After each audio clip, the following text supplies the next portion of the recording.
Banyak lagi cerita seperti itu. Banyak khurafat-khurafat yang mengajarkan. Ini membuat satu faktor menguatnya saya, keraguan saya tentang apa iya cucu Nabi ini kayak begini. Nah, model manusia begini loh penghancur kerusakan, buat kerusakan. Habaib, dicari omongan habaib yang nggak benar lalu diangkat lalu mengatakan habaib begini, doktrin tentang khurafat dan sebagainya. Kami belajar dengan habaib. Anda pun juga melihat apakah saya menghadirkan khurafat? Itu leluhur kami Al-Faqih Muqaddam Mi'raj satu malam 70 kali. Leluhur kami kalau tidak malu sama Allah dapat memadamkan api neraka cuma dengan kelingking. Leluhur mereka semuanya wali, bisa nurunkan emas dari langit. Ini loh penfitnah, pengen menanamkan kebencian. Habaib, khurafat semuanya. Loh, ada satu dua habaib yang tidak sempat belajar dengan benar barangkali, lalu omongannya salah-salah. Apakah itu akan jadikan kita ukuran? Saya belajar dengan para habaib. Saya mengetahui ilmu-ilmu beliau juga. Karena kita belajar dari beliau. Dan setelah itu ilmunya kami serap, kami rekam, kami sampaikan. Mana khurafat?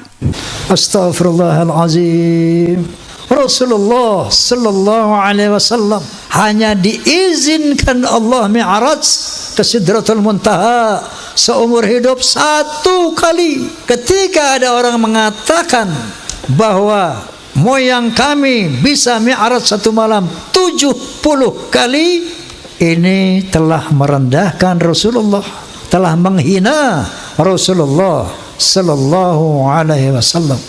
Inna lillahi wa inna ilaihi raji'un.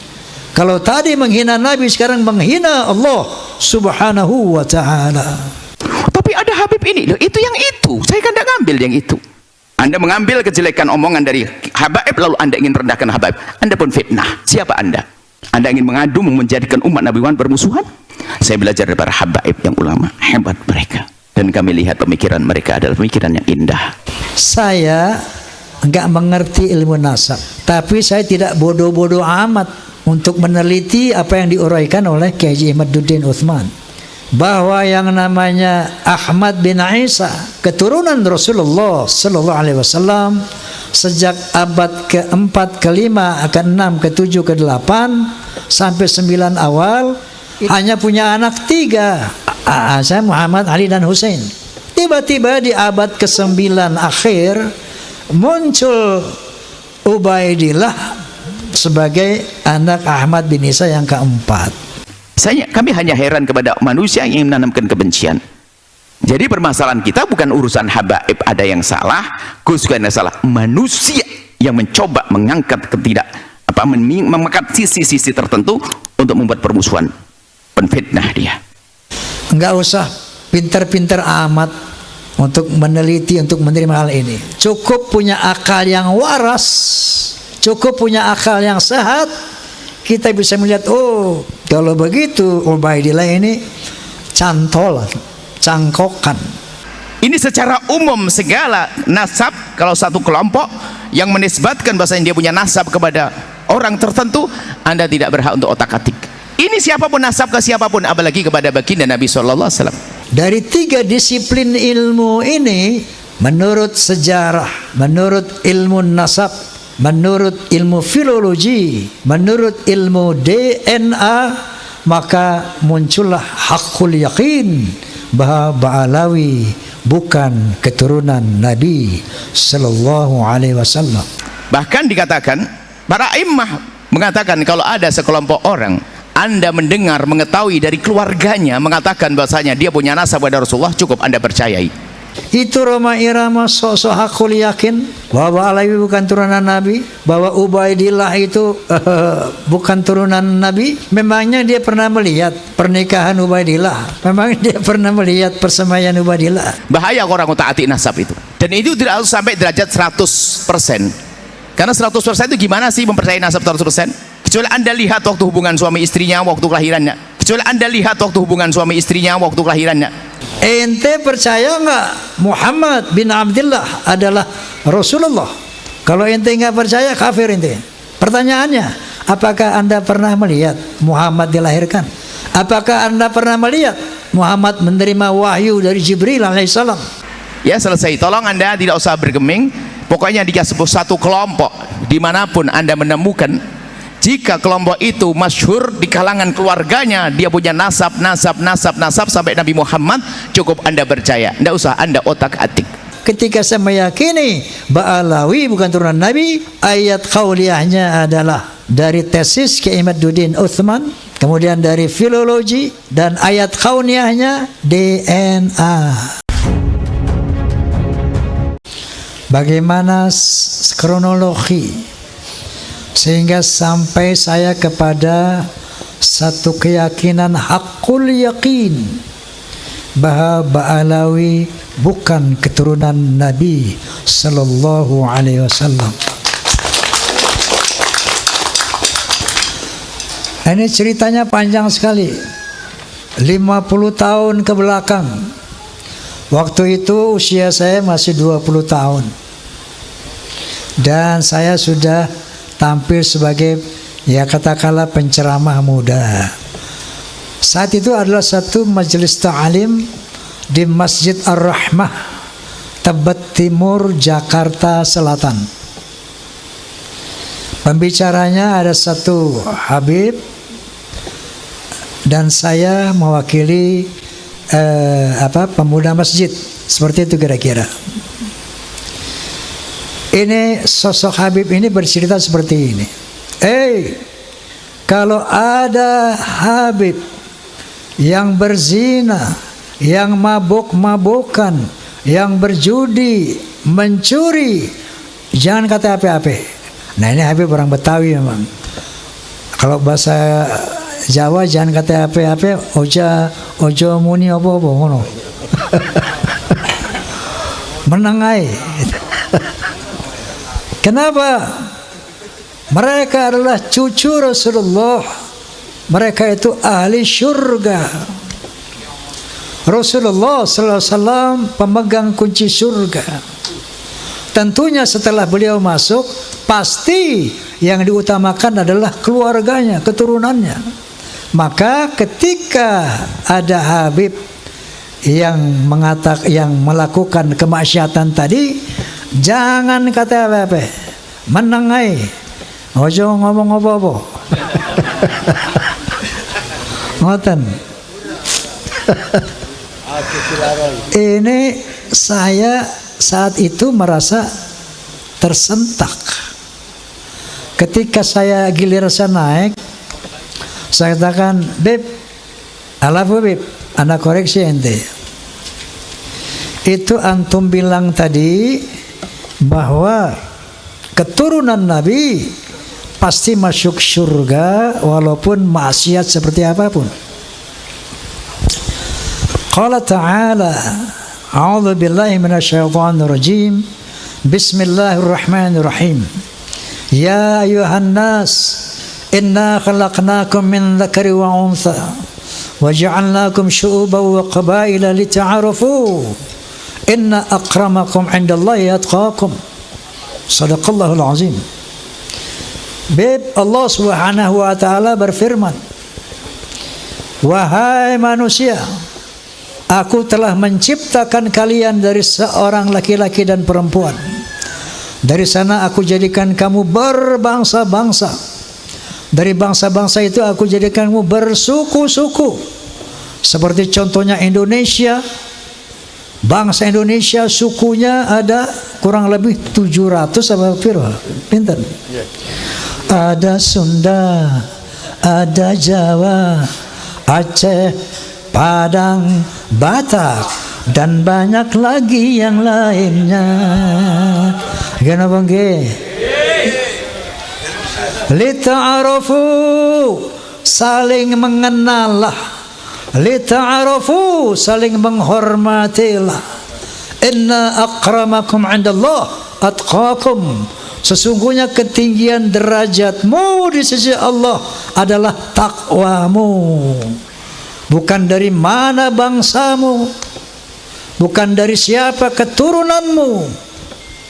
Nabi SAW menyambut firman ini dengan menyatakan, la fadla li'arabiyyin 'ala ajamiyyin illa bitaqwa. Tidak ada kelebihan bangsa Arab dari yang bukan Arab kecuali takwa. Lalu saya katakan lagi, Beb, bukankah Rasulullah sallallahu alaihi wasallam bersabda, al-jannatu lil muttaqina walau kana 'abdan habasyian wan naru lil 'asina walau kana sayyidan quraisyan hashimian. Surga itu untuk orang-orang yang bertakwa walaupun dia budak dari bangsa Habsyi. Contohnya Bilal bin Rabah, budak dari bangsa Habsyi, tapi Rasulullah menjamin bahwa Bilal bin Rabah adalah insya Allah menjadi ahli syurga. Sementara orang neraka adalah tempat orang maksiat walaupun dia dari Sayyid Quraisy Bani Hashim. Ini yang saya utarakan saat itu. Bahkan Rasulullah SAW bersabda, "Lau anna Fatimah binti Muhammadin saraqat laqatta'tu yadaha." Seandainya Fatimah binti Muhammad mencuri, aku sendiri akan memotong tangannya. Artinya, Beb, saya katakan, tidak ada privilege, tidak ada keutamaan untuk turunan Nabi sekalipun.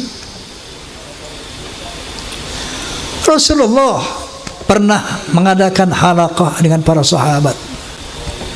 Beliau bercerita, aku rindu kepada sampai sambil meneteskan air mata. Aku rindu dengan saudara-saudaraku. Aku rindu dengan saudara-saudaraku. Para beruntung, lebih beruntung, lebih beruntung, orang beruntung, lebih beruntung, lebih beruntung orang yang tidak pernah bertemu aku, enggak pernah melihat aku, tapi dia beriman kepadaku. Mereka itulah saudara-saudaraku. Allahumma salli ala Muhammad. Kalau kita ini 1500 tahun kurang lebih enggak pernah jumpa Nabi, enggak pernah melihat Nabi, tapi kita beriman kepada Nabi, itulah saudara-saudara Nabi. Makanya ketika Rasulullah di akhir hayatnya, dia tidak memanggil keturunannya ya dzurriyyati, yang dipanggil dia ummati, ya ummati. Islam dinul khalis, Islam adalah agama yang lurus. Rasulullah SAW adalah tokoh yang demokratis, bukan tokoh yang nepotis, bukan tokoh yang pokoknya nanti semua keturunanku, keluargaku harus masuk surga apapun kesalahannya. Lah, inilah al-Islam. Itulah sosok kepribadian Rasulullah sallallahu alaihi wasallam. Setelah saya ngomong begitu, ini 50 tahun yang lalu, hebohlah satu masjid itu. Besoknya saya dipanggil oleh Habib Sepuh, Bang Haji, ente ngomong apa kemarin? Sampai ramai itu orang-orang di masjid. Saya bilang, saya ceritakanlah, ada Habib ngomong begini, Habib. Saya bilang, qala ta'ala, qala Rasulullah, bla bla bla. Mohon petunjuk, Habib. Saya bilang, apa yang Anda sampaikan itu benar, apa yang Anda sampaikan itu tidak salah, tapi saya mohon jangan ulangi lagi kata-kata seperti itu. Kenapa? Karena itu akan merusak ukhuwah Islamiyah. Sejak saat itu saya pendam dalam perut. Saya melihat berbagai macam arogansi, kemungkaran yang dilakukan Habib. Saya nggak mau bunyi lagi. Saking taatnya saya kepada Habib Sepuh tadi. 50 tahun saya tahan itu.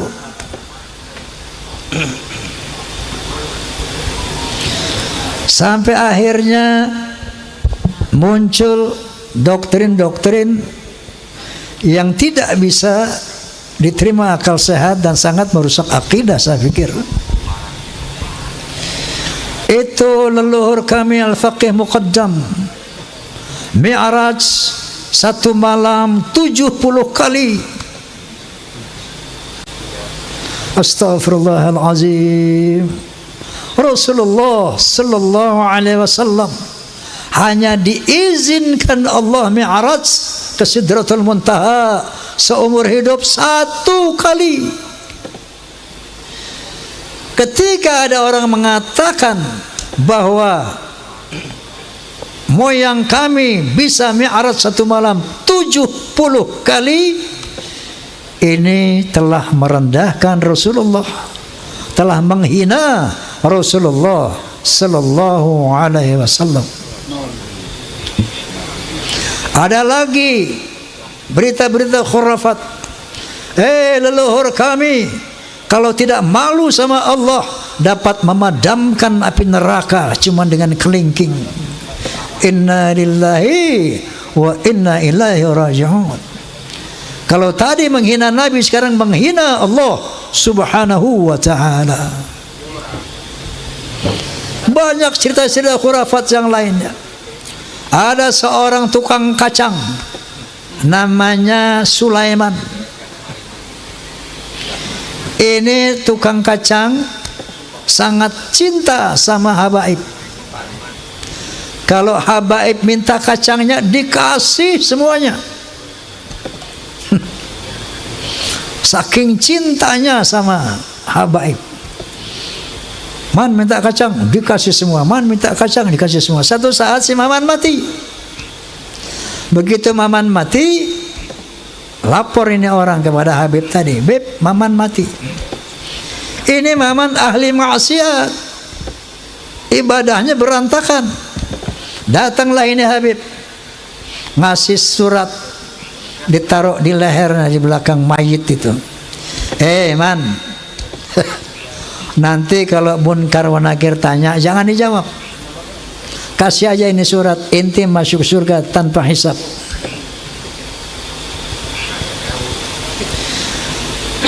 Banyak lagi cerita seperti itu. Leluhur mereka semuanya wali, bisa nurunkin emas dari langit. Yaman itu negeri paling miskin di Timur Tengah. Bagaimana kita percaya dia bisa nurunin emas dari langit? Masya Allah, ini goyang apa?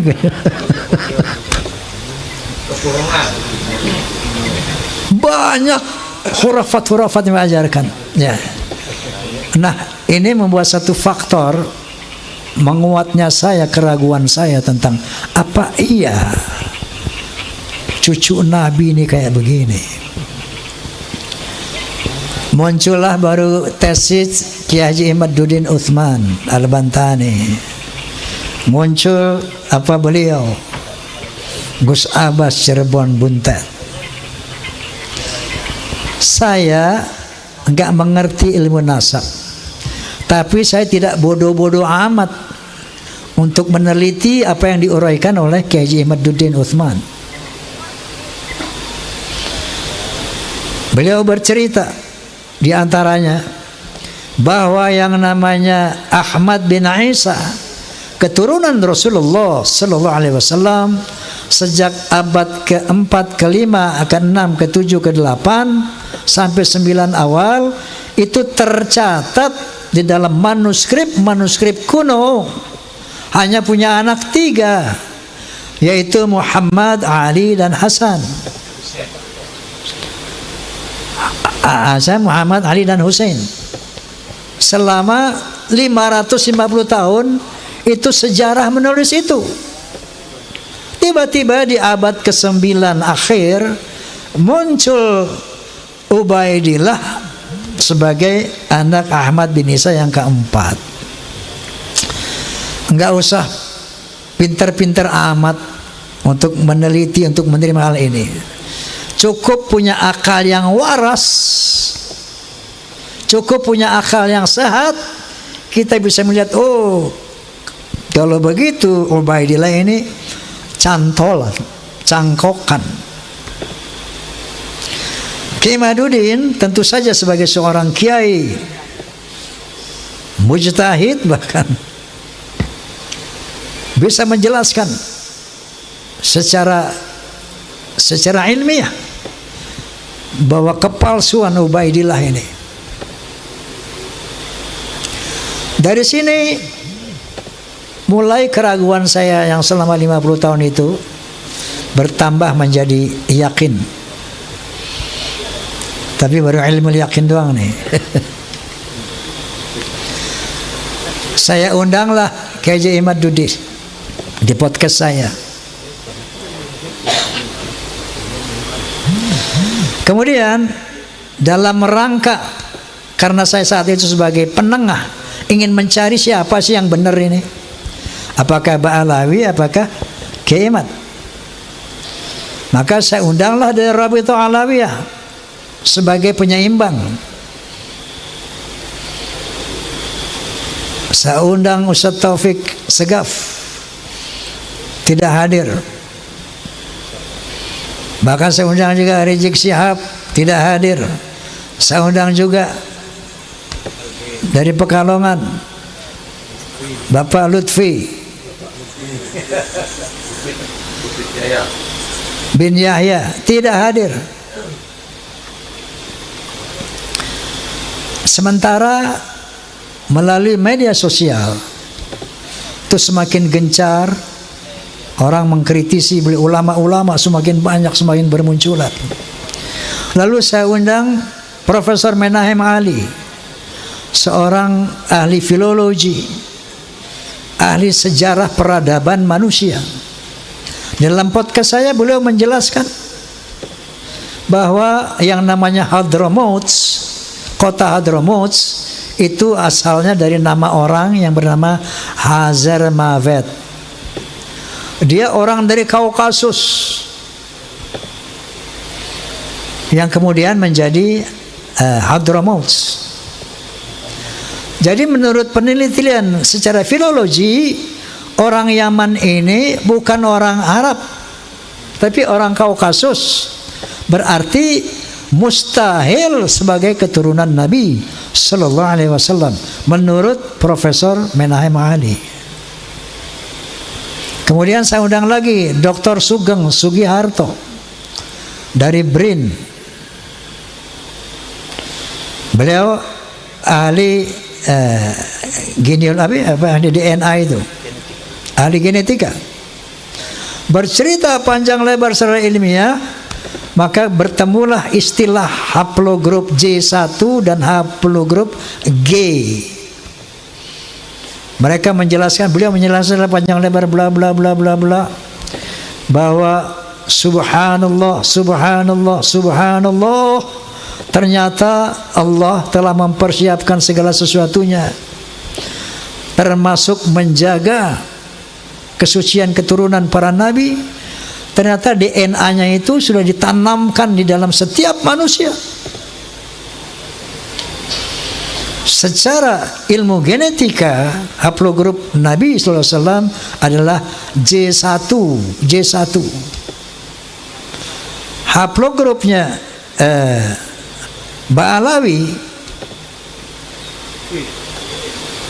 menurut, kalau Anda klik di internet familytreedna.com, familytreedna.com, klik saja, tang, akan keluar nanti ada 180 orang Ba'alawi,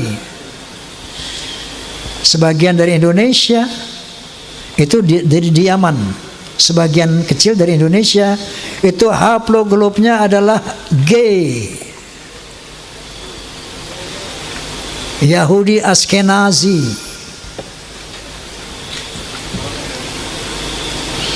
Nah, dari 3 disiplin ilmu ini, menurut sejarah, menurut ilmu nasab, menurut ilmu filologi, menurut ilmu DNA, maka muncullah hakul yakin bahwa Ba'alawi bukan keturunan Nabi Sallallahu Alaihi Wasallam.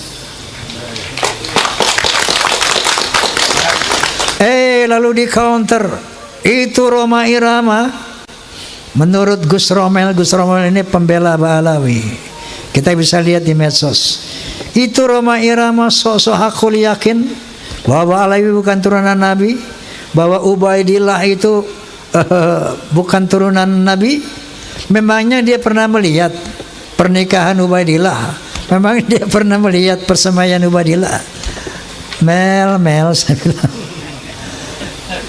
ente percaya nggak Muhammad bin Abdullah adalah Rasulullah? Kalau ente nggak percaya, kafir ente. Pertanyaannya, apakah anda pernah melihat Muhammad dilahirkan?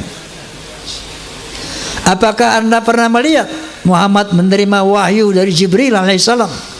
Iqra bismi rabbikal ladzi khalaq, khalaqal insana min 'alaq, wa rabbul akramun alladzi 'allama bil qalam 'allama al-insana ma lam ya'lam. Apakah anda menyaksikan itu?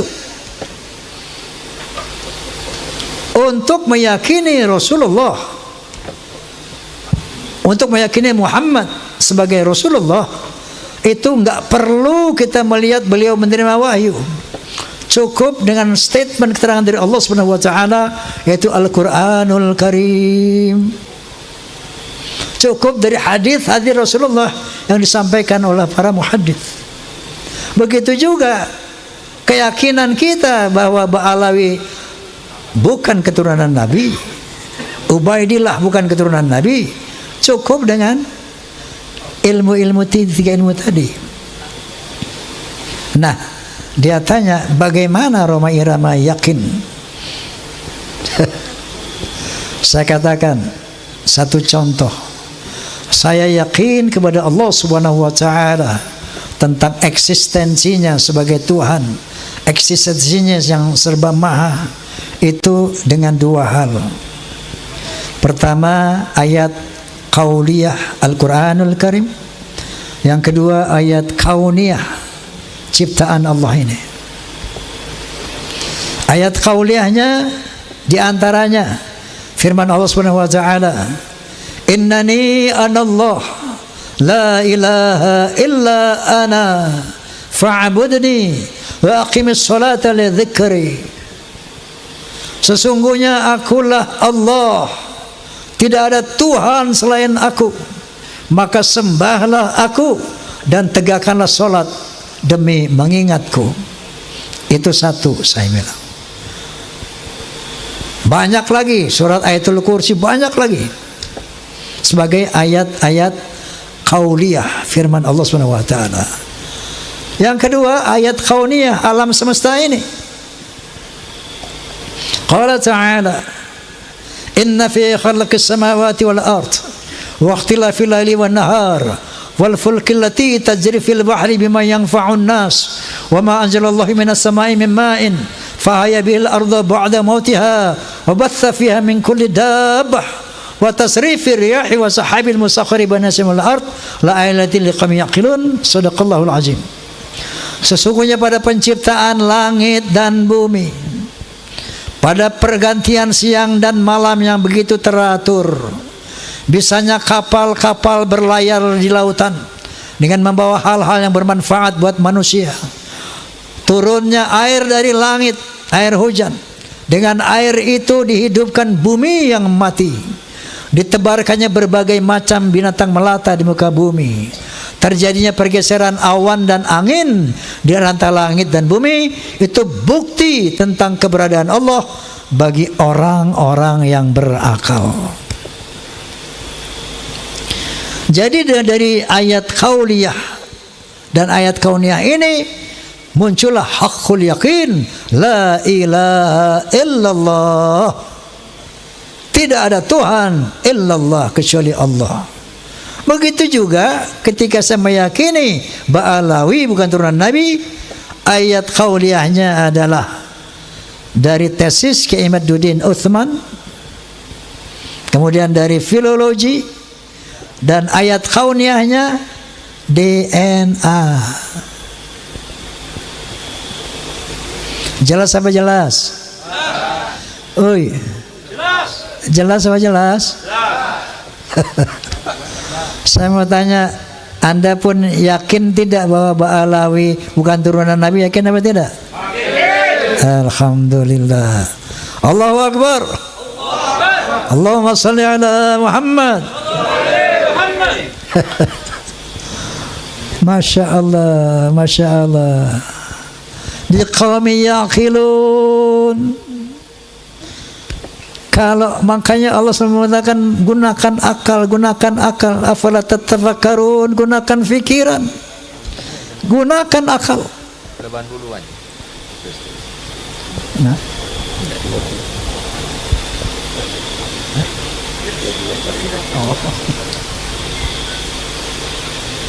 Nah, jadi tambahan lagi keyakinan saya itu dengan berbagai macam arogansi dan khurafat-khurafat yang tadi saya utarakan. Lengkap sudah hakul yakin saya. Nah, kemudian saya ingin berbagi pengalaman. Tempo hari saya dakwah di daerah Jambi, Sumatera Selatan. Tablighul Akbar. Itu kiai-kiai banyak mengatakan, Bang Haji, kami di belakang Bang Haji. Saya pengen sih dia di depan saya, bukan di belakang ya.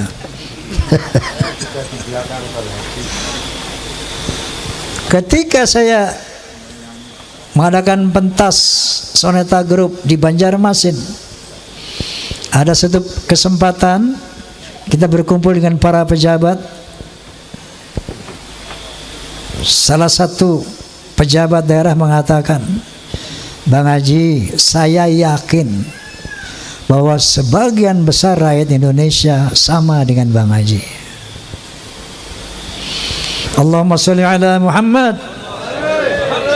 Allahu Akbar. Kenapa? Karena mereka sejak ratusan tahun melihat fenomena ini. Terakhir dalam podcast saya, bahwa kita bangsa Indonesia tidak boleh diam melihat fenomena ini. Kenapa? Ada indikasi mereka mau menjajah Indonesia. Indikasinya jelas sekali. Ada yang bagian memalsukan kuburan. Di mana-mana dibikin kuburan-kuburan palsu. Alhamdulillah, menurut keterangan beliau juga sudah banyak yang dibongkar. Ada kuburan-kuburan keramat seperti di Madura, kita lihat di YouTube. Sudah lama sebagai nama orang itu, tiba-tiba ditambah namanya menjadi ada ba'alwinya gitu. Assegaf. Yang paling trending yaitu KRT Sumo di Ningrat di Semarang, diganti namanya dengan Habib Hasan bin Toha bin Yahya. Kuburan-kuburan palsu, Masya Allah, seluruh Jawa, di Kalimantan banyak sekali ternyata. Ini ternyata strategi pertama untuk memberikan kesan kepada bangsa Indonesia bahwa itu lihat para habaib lah yang datang ke sini dan menjadikan orang-orang Islam ini, menjadikan orang ini menjadi Islam. Oleh karena itu Wali Songo pun diklaim sebagai Ba'alawi. Strategi pertama. Yang kedua, berita-berita khurafat, dongeng-dongeng khurafat. Untuk apa? Untuk menaklukkan hati umat Islam yang tidak berpikir. Ini yang namanya Ba'alawi, leluhurnya luar biasa, bisa hijrah Mi'raj 70 kali, bisa memadamkan api neraka yang nggak pakai akal. Itu sesuatu yang luar biasa dan dahsyat. Mereka pun menjadi takluk, tunduk, siap diperintah apapun. Tujuannya itu. Dan yang lainnya Ada yang membuat provokasi-provokasi. Saya bersama rakyat, kita dengan rakyat. Jangan coba-coba ganggu rakyat. Seakan-akan berpihak kepada rakyat.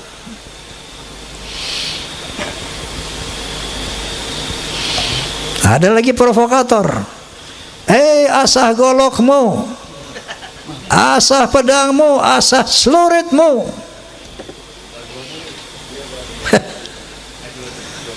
Dia mengadu domba kita pribumi, sementara mereka akan memetik hasilnya. Faham apa tidak ini? Halo? Faham? Sehingga akhirnya mereka bisa bilang, Jawa adalah pintu tarim, Indonesia milik Aulia Tarim.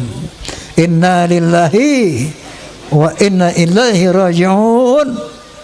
Saya sebagai putra Indonesia was-was, ngeri dan waspada. Ini ternyata doktrin-doktrin ini tidak sembarangan.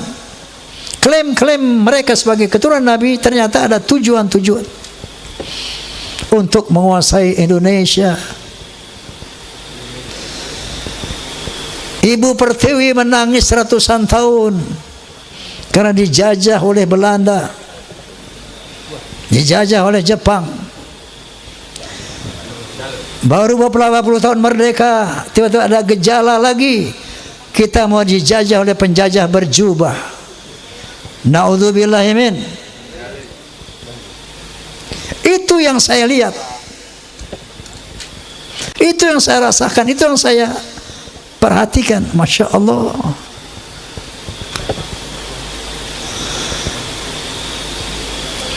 Saya tidak punya kepentingan, dan sering saya katakan, apapun yang saya ucapkan ini bukan berdasarkan kebencian, naudzubillah, bukan berdasarkan saya punya kepentingan. Dasarnya qulil haqqa walau kana murra. Dasarnya adalah watawassaw bil haqq watawassaw bis sabr. Dasarnya adalah demi menyelamatkan akidah, menyelamatkan Indonesia dari penjajahan dan perbudakan spiritual dan politik. Allahu Akbar.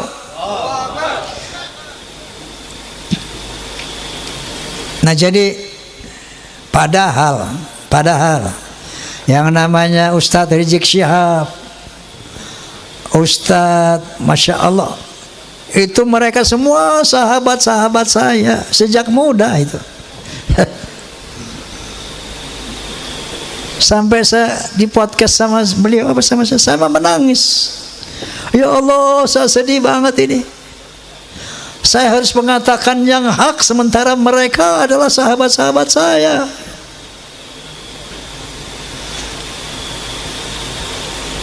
Tapi kebenaran harus diutarakan, sepedih apapun perasaan saya. Lalu saya katakan goalnya satu, mari selamatkan akidah umat. Kedua, jaga Indonesia dari skenario yang terang benderang di media sosial. Terang benderang, Indonesia milik Aulia Tarim. Apakah kurang jelas ini? Halo? Apakah kurang jelas tujuan mereka?